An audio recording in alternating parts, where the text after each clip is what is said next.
Leviticus chapter 11. And the Lord spake unto Moses and to Aaron, saying unto them, Speak unto the children of Israel, saying, These are the beasts which ye shall eat among the beasts that are on the earth. Whatsoever parteth the hoof, and is cloven-footed, and cheweth the cud among the beasts, that shall ye eat. Nevertheless, these shall ye not eat of them that chew the cud, or of them that divide the hoof. As the camel, because he cheweth the cud, but divideth not the hoof, he is unclean unto you. And the coney, because he cheweth the cud, but divideth not the hoof, he is unclean unto you. And the hare, because he cheweth the cud, but divideth not the hoof, he is unclean unto you. And the swine, though he divide the hoof, and be cloven-footed, yet he cheweth not the cud, he is unclean to you. Of their flesh shall ye not eat, and their carcass shall ye not touch, they are unclean to you. These shall ye eat of all that are in the waters. Whatsoever hath fins and scales in the waters, in the seas, and in the rivers, them shall ye eat. And all that have not fins and scales in the seas and in the rivers, of all that move in the waters, and of any living thing which is in the waters, they shall be an abomination unto you. They shall even be an abomination unto you. Ye shall not eat of their flesh, but ye shall have their carcasses in abomination. Whatsoever hath no fins nor scales in the water, it shall be an abomination unto you. And these are they which ye shall have in abomination among the fowls. They shall not be eaten, they are an abomination. The eagle, and the ossifrage, and the osprey, and the vulture, and the kite after his kind, every raven after his kind, and the owl, and the nighthawk, and the cuckoo, and the hawk after his kind, and the little owl, and the cormorant, and the great owl, and the swan, and the pelican, and the gyre eagle, and the stork, and the heron after his kind, and the lapwing, and the bat. All the fowls that creep, going upon all four, shall be an abomination unto you. Yet these may ye eat of every flying, creeping thing that goeth upon all four, which have legs above their feet, to leap withal upon the earth. Even these of them ye may eat, the locust after his kind, and the bald locust after his kind, and the beetle after his kind, and the grasshopper after his kind. But all other flying, creeping things which have 4 feet shall be an abomination unto you. And for these ye shall be unclean. Whatsoever toucheth the carcass of them shall be unclean until the even. And whosoever beareth aught of the carcass of them shall wash his clothes, and be unclean until the even. And the carcass of every beast which divideth the hoof, and is not cloven-footed, nor cheweth the cud, are unclean unto you. Every one that toucheth them shall be unclean. And whatsoever goeth upon his paws among all manner of beasts that go on all four, those are unclean unto you. Whoso toucheth their carcass shall be unclean until the even. And he that beareth the carcass of them shall wash his clothes, and be unclean until the even. They are unclean unto you. These also shall be unclean unto you, the creeping things that creep upon the earth, the weasel, and the mouse, and the tortoise after his kind, and the ferret, and the chameleon, and the lizard, and the snail, and the mole. These are unclean to you among all that creep. Whosoever doth touch them when they be dead shall be unclean until the even. And upon whatsoever any of them, when they are dead, doth fall, it shall be unclean. Whether it be any vessel of wood, or raiment, or skin, or sack, whatsoever vessel it be, wherein any work is done, it must be put into water, and it shall be unclean until the even. So it shall be cleansed. And every earthen vessel, whereinto any of them falleth, whatsoever is in it shall be unclean, ye shall break it. Of all meat which may be eaten, that on which such water cometh shall be unclean, and all drink that may be drunk in every such vessel shall be unclean. And everything whereupon any part of their carcass falleth shall be unclean, whether it be oven or ranges for pots, they shall be broken down, for they are unclean, and shall be unclean unto you. Nevertheless, a fountain or pit, wherein there is plenty of water, shall be clean, but that which toucheth their carcass shall be unclean. And if any part of their carcass fall upon any sowing seed which is to be sown, it shall be clean. But if any water be put upon the seed, or any part of their carcass fall thereon, it shall be unclean unto you. And if any beast which ye may eat die, he that toucheth the carcass thereof shall be unclean until the even.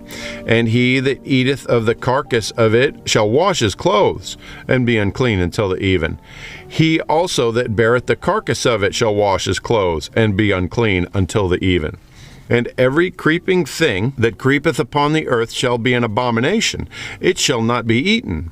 Whatsoever goeth upon the belly, and whatsoever goeth upon all four, or whatsoever hath more feet among all creeping things that creep upon the earth, them ye shall not eat. They are an abomination. Ye shall not make yourselves abominable with any creeping thing that creepeth, neither shall ye make yourselves unclean with them, that ye should be defiled thereby. For I am the Lord your God. Ye shall therefore sanctify yourselves, and ye shall be holy, for I am holy.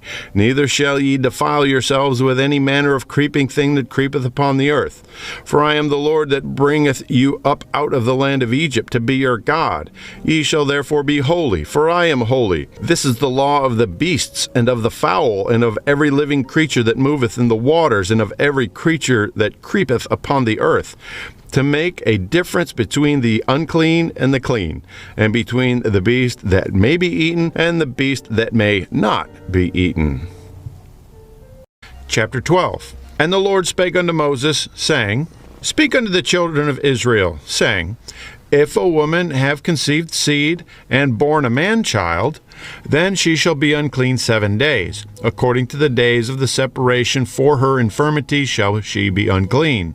And in the 8th day the flesh of his foreskin shall be circumcised. And she shall then continue in the blood of her purifying 33 days. She shall touch no hallowed thing, nor come into the sanctuary until the days of her purifying be fulfilled. But if she bear a maid child, then she shall be unclean 2 weeks, as in her separation, and she shall continue in the blood of her purifying 66 days. And when the days of her purifying are fulfilled, for a son or for a daughter, she shall bring a lamb of the first year for a burnt offering, and a young pigeon or a turtle dove for a sin offering unto the door of the tabernacle of the congregation unto the priest, who shall offer it before the Lord, and make an atonement for her, and she shall be cleansed from the issue of her blood. This is the law for her that hath borne a male or a female. And if she be not able to bring a lamb, then she shall bring 2 turtles or 2 young pigeons, the one for the burnt offering, and the other for a sin offering. And the priest shall make an atonement for her, and she shall be clean. Chapter 13. And the Lord spake unto Moses and Aaron, saying, When a man shall have in the skin of his flesh a rising, a scab, or a bright spot, and it be in the skin of his flesh like the plague of leprosy, then he shall be brought unto Aaron the priest, or unto one of his sons the priests. And the priest shall look on the plague in the skin of the flesh, and when the hair in the plague is turned white, and the plague in the sight is deeper than the skin of his flesh, it is a plague of leprosy. And the priest shall look on him, and pronounce him unclean. If the bright spot be white in the skin of his flesh, and in sight be not deeper than the skin, and the hair thereof be not turned white, then the priest shall shut up him that hath the plague 7 days. And the priest shall look on him the 7th day, and behold, if the plague in his sight be at a stay, and the plague spread not in the skin, then the priest shall shut him up 7 more days. And the priest shall look on him again the 7th day, and behold, if the plague be somewhat dark, and the plague spread not in the skin, the priest shall pronounce him clean. It is but a scab, and he shall wash his clothes and be clean.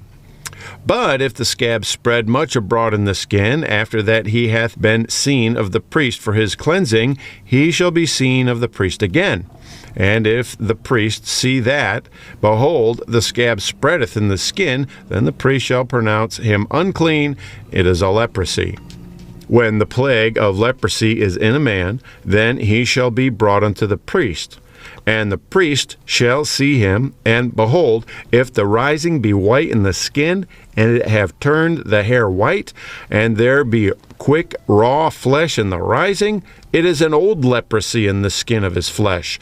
And the priest shall pronounce him unclean, and shall not shut him up, for he is unclean. And if a leprosy break out abroad in the skin, and the leprosy cover all the skin of him that hath the plague, from his head even to his foot, wheresoever the priest looketh, then the priest shall consider. And behold, if the leprosy have covered all his flesh, he shall pronounce him clean that hath the plague. It is all turned white. He is clean. But when raw flesh appeareth in him, he shall be unclean. And the priest shall see the raw flesh, and pronounce him to be unclean, for the raw flesh is unclean, it is a leprosy. Or if the raw flesh turn again, and be changed unto white, he shall come unto the priest, and the priest shall see him, and behold, if the plague be turned into white, then the priest shall pronounce him clean that hath the plague, he is clean. The flesh also, in which even in the skin thereof was a boil, and is healed, and in the place of the boil there be a white rising, or a bright spot, white and somewhat reddish, and it be shewed to the priest, and if when the priest seeth it, behold, it be in sight lower than the skin, and the hair thereof be turned white, the priest shall pronounce him unclean. It is a plague of leprosy broken out of the boil. But if the priest look on it, and behold, there be no white hairs therein, and if he be not lower than the skin, but be somewhat dark, then the priest shall shut him up 7 days. And if it spread much abroad in the skin, then the priest shall pronounce him unclean. It is a plague. But if the bright spot stay in his place and spread not, it is a burning boil, and the priest shall pronounce him clean. Or if there be any flesh in the skin whereof there is a hot burning, and the quick flesh that burneth have a white bright spot, somewhat reddish or white, then the priest shall look upon it, and behold, if the hair in the bright spot be turned white, and it be in sight deeper than the skin, it is a leprosy broken out of the burning, wherefore the priest shall pronounce him unclean. It is the plague of leprosy. But if the priest look on it, and behold, there be no white hair in the bright spot, and it be no lower than the other skin, but be somewhat dark, then the priest shall shut him up 7 days. And the priest shall look upon him the 7th day, and if it be spread much abroad in the skin, then the priest shall pronounce him unclean. It is the plague of leprosy. And if the bright spot stay in his place, and spread not in the skin, but it be somewhat dark, it is a rising of the burning, and the priest shall pronounce him clean, for it is an inflammation of the burning. If a man or woman have a plague upon the head or the beard, then the priest shall see the plague. And behold, if it be in sight deeper than the skin, and there be in it a yellow thin hair, then the priest shall pronounce him unclean. It is a dry scall, even a leprosy upon the head or beard. And if the priest look on the plague of the skull, and behold, it be not in sight deeper than the skin, and that there is no black hair in it, then the priest shall shut up him that hath the plague of the skull 7 days. And in the 7th day the priest shall look on the plague, and behold, if the skull spread not, and there be in it no yellow hair, and the skull be not in sight deeper than the skin, he shall be shaven, but the skull shall he not shave. And the priest shall shut up him that hath the skull 7 more days. And in the 7th day the priest shall look on the skull, and behold, if the skull be not spread in the skin, nor be in sight deeper than the skin, then the priest shall pronounce him clean, and he shall wash his clothes and be clean. But if the skull spread much in the skin after his cleansing, then the priest shall look on him, and behold, if the skull be spread in the skin, the priest shall not seek for yellow hair. he is unclean. But if the skull be in his sight at a stay, and that there is black hair grown up therein, the skull is healed, he is clean, and the priest shall pronounce him clean. If a man also or a woman have in the skin of their flesh bright spots, even white bright spots, then the priest shall look, and behold, if the bright spot in the skin of their flesh be darkish white, it is a freckled spot that groweth in the skin, he is clean. And the man whose hair is fallen off of his head, he is bald, yet he is clean. And he that hath his hair fallen off from part of his head toward the face, he is forehead bald, yet he is clean. And if there be in the bald head or bald forehead a white reddish sore, it is a leprosy sprung up in his bald head, or his bald forehead. Then the priest shall look upon it, and behold, if the rising of the sore be white reddish in his bald head, or in his bald forehead, as the leprosy appeareth in the skin of the flesh, he is a leprous man, he is unclean. The priest shall pronounce him utterly unclean, his plague is in his head. Then the leper in whom the plague is, his clothes shall be rent, and his head bare, and he shall put a covering upon his upper lip, and shall cry, Unclean, unclean! All the days wherein the plague shall be in him, he shall be defiled. He is unclean. He shall dwell alone, without the camp shall his habitation be. The garment also that the plague of leprosy is in, whether it be a woolen garment or a linen garment, whether it be in the warp or woof, of linen or of woolen, whether in a skin or in anything made of skin, and if the plague be greenish or reddish in the garment or in the skin, whether in the warp or in the woof or in anything of skin, it is a plague of leprosy, and shall be shewed unto the priest. And the priest shall look upon the plague, and shut up it that hath the plague 7 days. And he shall look on the plague on the 7th day. If the plague be spread in the garment, whether in the warp, or in the woof, or in a skin, or in any work that is made of skin, the plague is a fretting leprosy, it is unclean. He shall therefore burn that garment, whether warp or woof, in woolen or in linen, or anything of skin, wherein the plague is, for it is a fretting leprosy, it shall be burnt in the fire. And if the priest shall look, and behold, the plague be not spread in the garment, either in the warp, or in the woof, or in anything of skin, then the priest shall command that they wash the thing wherein the plague is, and he shall shut it up 7 days more. And the priest shall look on the plague after that it is washed, and behold, if the plague have not changed his color, and the plague be not spread, it is unclean. Thou shalt burn it in the fire. It is a fret inward, whether it be barren within or without. And if the priest look, and behold, the plague be somewhat dark after the washing of it, then he shall rend it out of the garment, or out of the skin, or out of the warp, or out of the woof. And if it appear still in the garment, either in the warp, or in the woof, or in anything of skin, it is a spreading plague. Thou shalt burn that wherein the plague is with fire. And the garment, either warp or woof, or whatsoever thing of skin it be, which thou shalt wash, if the plague be departed from them, then it shall be washed the 2nd time, and shall be clean. This is the law of the plague of leprosy in a garment of woolen or linen, either in the warp or woof, or anything of skins, to pronounce it clean, or to pronounce it unclean.